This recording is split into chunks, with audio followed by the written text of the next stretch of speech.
Hola, muy buenos días a todos. El día de hoy les voy a compartir, a socializar un poco acerca de la actividad anterior, que fue aplicar básicamente una malla curricular que cumpla con esas características de flexibilidad hacia los estudiantes dentro de esa misma malla curricular.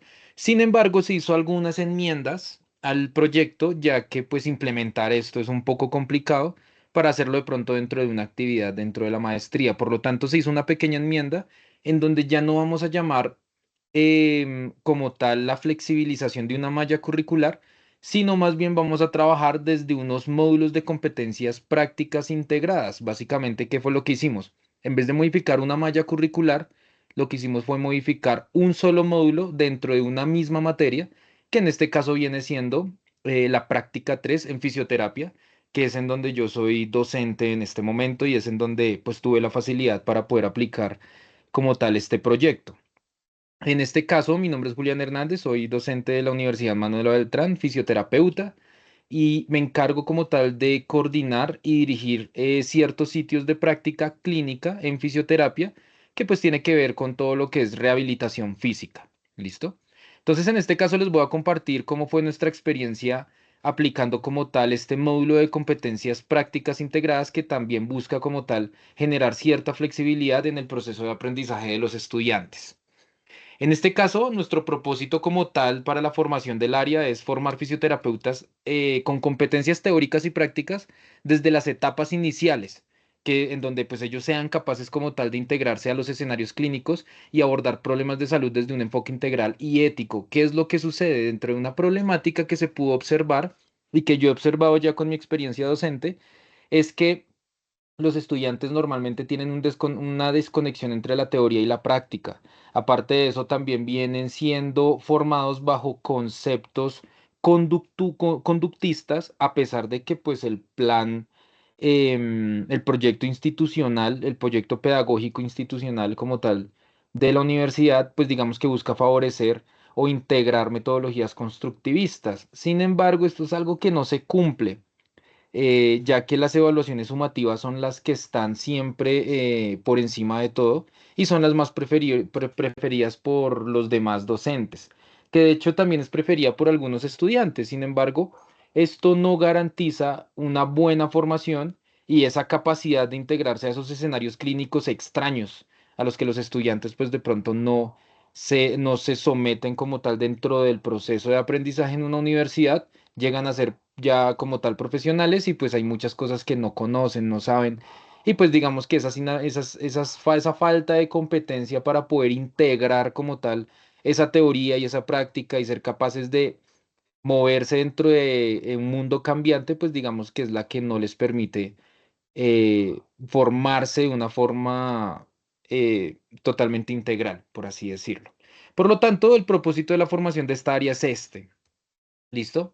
Un poquito de contexto, básicamente son estudiantes con diversas trayectorias académicas, en este caso por cuestiones de la pandemia, cuestiones académicas, cuestiones familiares, cuestiones personales como tal de los estudiantes, pues digamos que vienen de diferentes puntos, algunos están muy avanzados, otros están un poco atrasados, algunos de pronto aplazan la carrera por ciertas circunstancias, ya sea la pandemia, que es en la mayoría de los casos o pues ya cuestiones económicas, familiares, etcétera.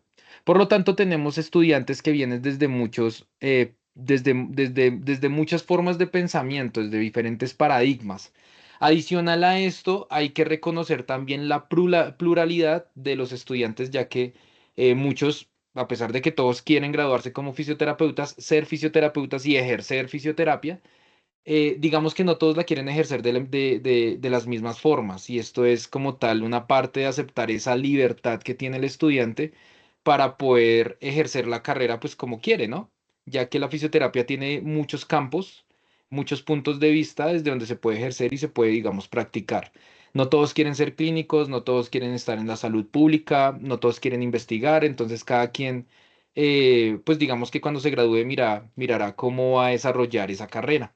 Por lo tanto, parte del contexto lo tenemos que tener en cuenta para saber qué tenemos que enseñarles, cómo enseñarles, para que pues ellos puedan tener a final de cuentas pues una existencia lograda a expensas de, de, de una labor que es ser fisioterapeuta.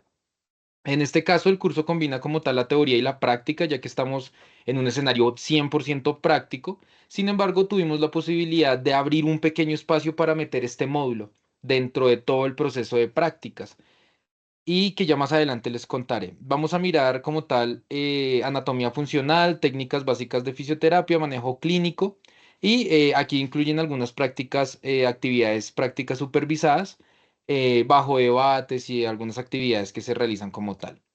En primer lugar, parte de los derechos académicos de los estudiantes viene siendo el conocimiento del cuerpo humano, la evaluación inicial del paciente, las técnicas que normalmente se utilizan dentro de la rehabilitación, el uso de las tecnologías, que aquí yo sí quisiera hacer un poquito de hincapié, ya que la idea es que este módulo eh, pueda abrir nuevas puertas, como tal, a la forma de pensamiento del fisioterapeuta, y sobre todo ahorita que pues tenemos en auge como tal las inteligencias artificiales.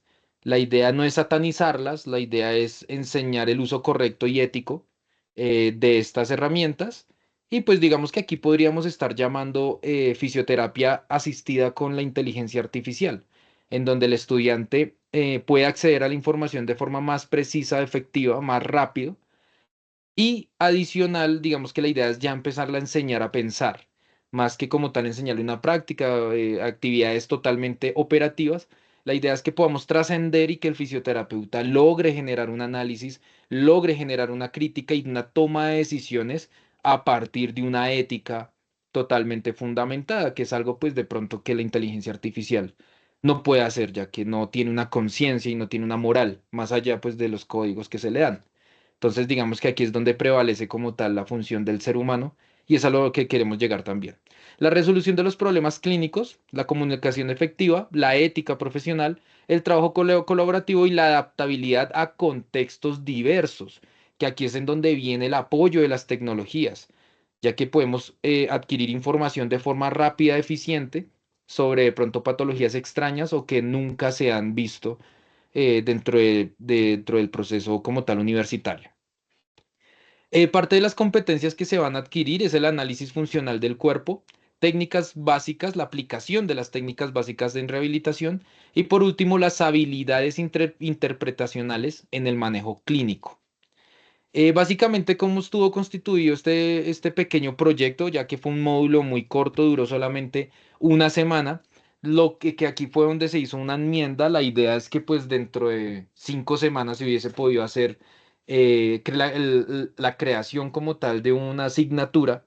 Sin embargo, en este caso no se pudo realizar, por lo tanto se tomó una semana, que fue un espacio que se pudo abrir dentro del escenario de prácticas en donde revisamos 5 módulos, cinco como tal, perdón, un módulo con 5 temas como tal para realizar. El primero de ello fue en el día 1 revisamos como tal la anatomía funcional. El segundo día revisamos como tal la evaluación clínica de los pacientes.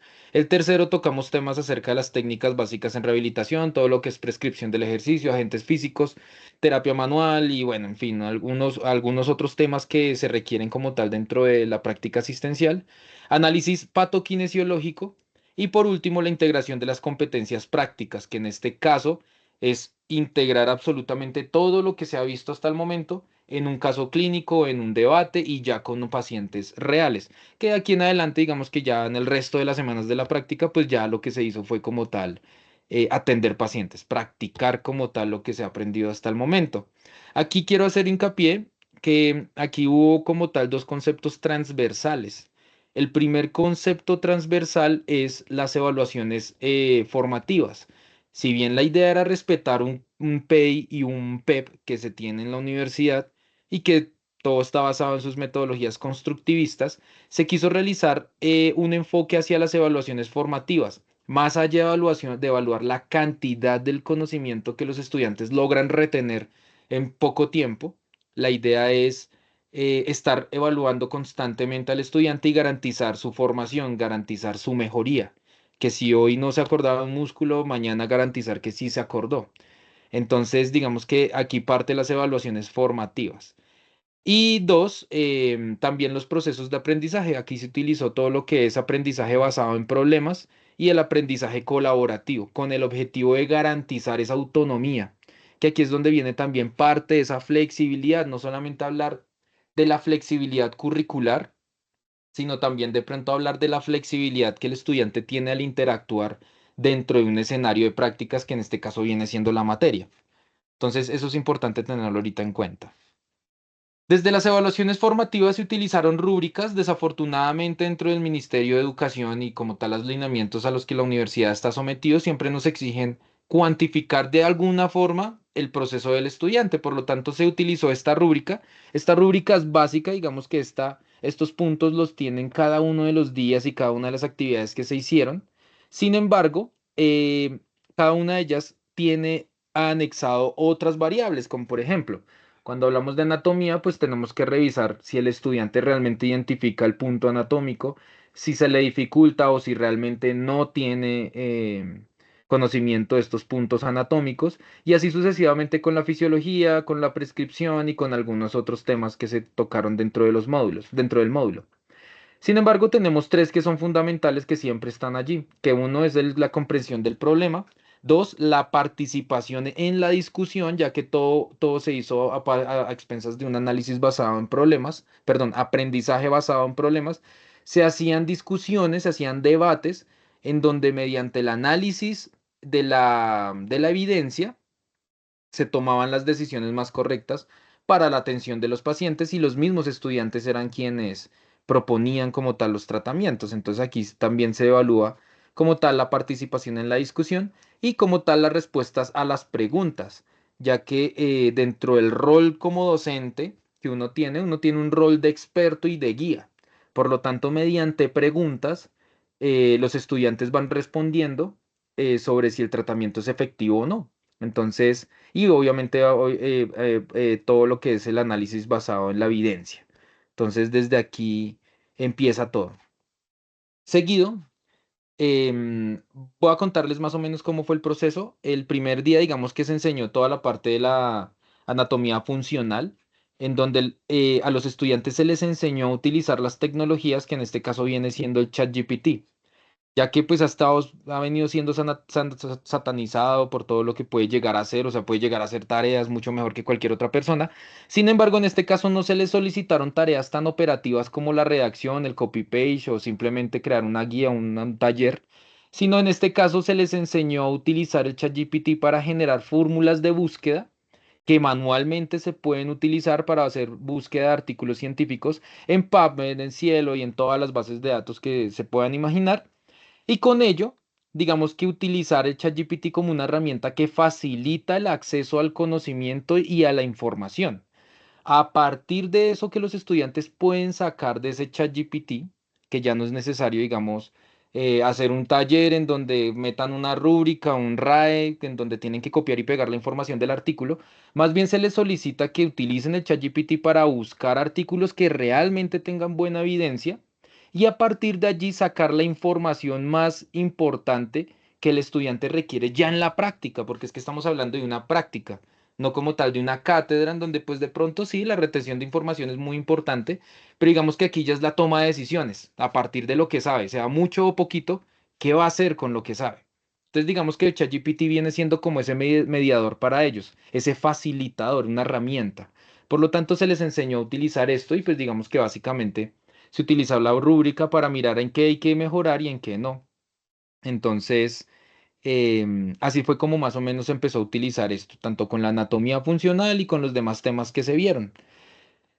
Después de haber aplicado esto durante toda esta semana, digamos que sí pudimos encontrar algunos cambios de los estudiantes, ya que más allá de utilizar de pronto las evaluaciones formativas, también utilizamos bitácoras, en donde yo diariamente describía con las bitácoras qué era lo que sucedía con los estudiantes. Y ahorita les voy a mostrar el ejemplo de las bitácoras para identificar qué fue lo que mejoró y qué no.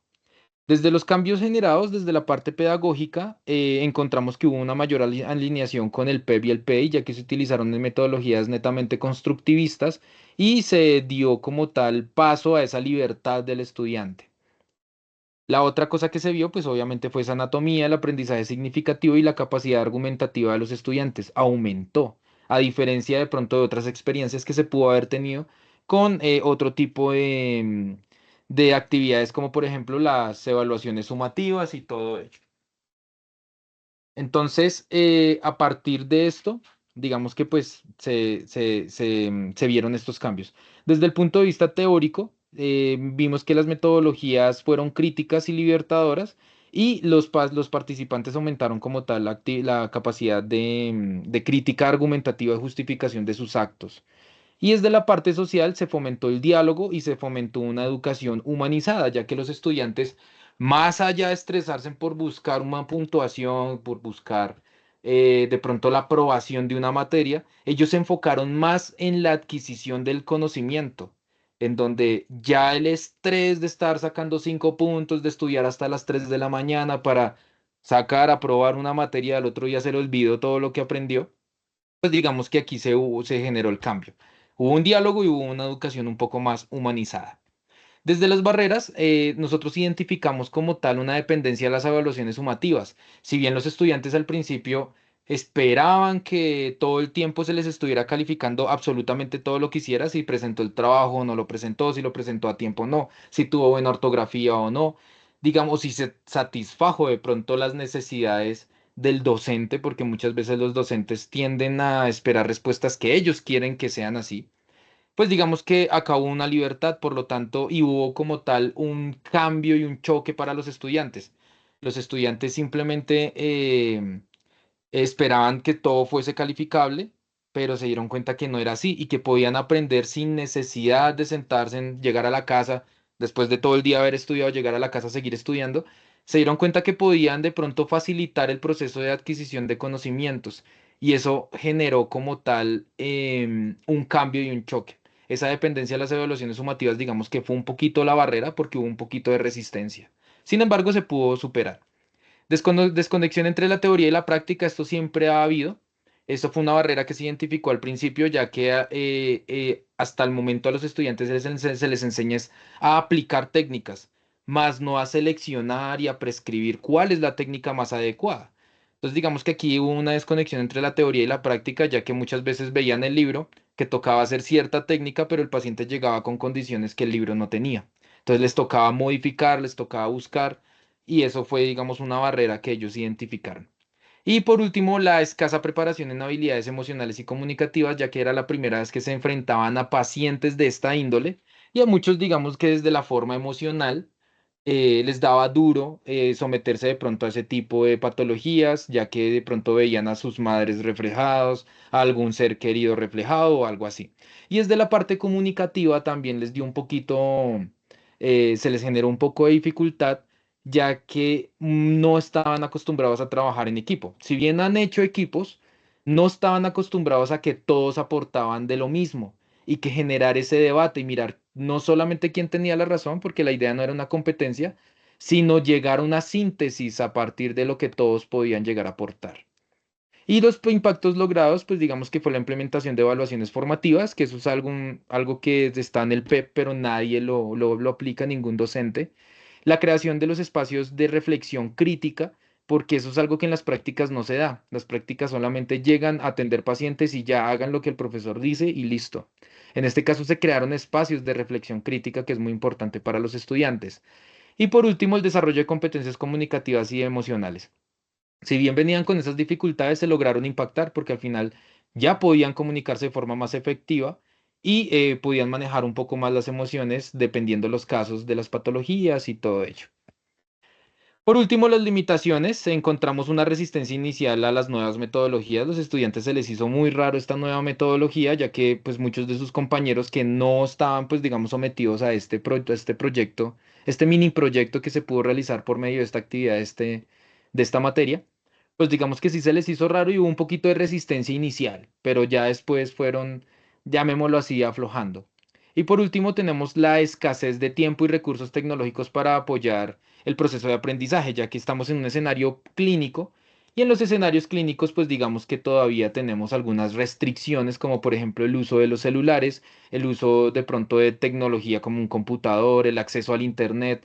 En las clínicas no había acceso a internet, de pronto a veces no cogía la señal, ya que son muy cerrados, digamos que estamos un poco aislados, entonces en ese orden de ideas ahí hubo un poquito de limitaciones. También de pronto desde la infraestructura, ya que no teníamos salones, las revisiones las teníamos que hacer ahí delante de los pacientes y pues digamos que se tornaba un poco incómodo.